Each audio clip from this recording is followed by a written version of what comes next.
MMA. It's a very famous fight gym in the whole world. Like most of the top titles in UFC, all the title holders, they train at Bangtao. Yeah. And Tyson Fury came. He like had this big meet and greet, and I remember just sitting there like, dude, like, bro, I am your fucking biggest fan. Like, he's a tower. He's massive, right? And I remember just like, bro, I'm definitely getting a photo. And I was there with my wife, and my wife's like, don't worry, you get your photo. And I remember when he finished his little speech, I actually knew his manager, James Ward. And I kind of like prepared it a little bit. I was like, oh, James, yeah, you're coming. I mean, he's like, yo, John, where are you? And he was like, hey, Tyson Fury is going to spar. Anyone wants to spar Tyson Fury? I was like, yes, I'm fucking sparring Tyson Fury. And I remember like I didn't have my gloves with me. They were back in the hotel. So I asked a buddy of mine. I was like, can I borrow the gloves? Like I got to spar Tyson Fury fresh. Like I'm not gonna, like, he's gonna have some fun with some kids and everything for the photos, but I'm going in there and I want to see.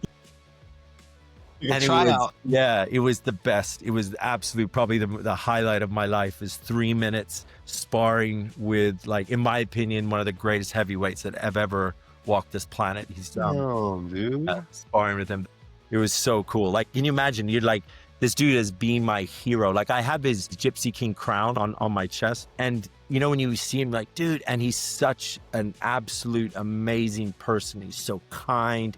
He's so courteous. He's so jolly. He's like everything I imagined him to be and better. And then not only that, but I then get to spar with him. Like, I was like, dude, I'm good. Like, I can die. I'm fine. That's insane. Yeah, that was super fun. That's like my best memory of, at least of Thailand. And I can't think of a more cooler thing to spend, 3 minutes in the ring with. Bro.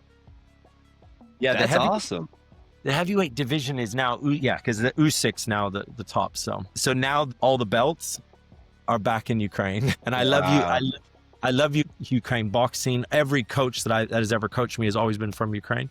But just whenever the heavyweight belts go to Ukraine, they just stay in Ukraine, and you're like, okay, we're looking at like another 11 years of there's tough guys out there.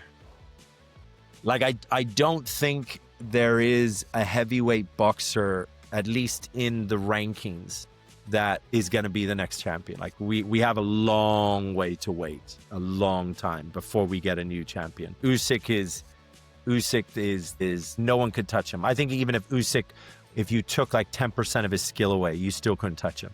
Like he's just too good. Wow.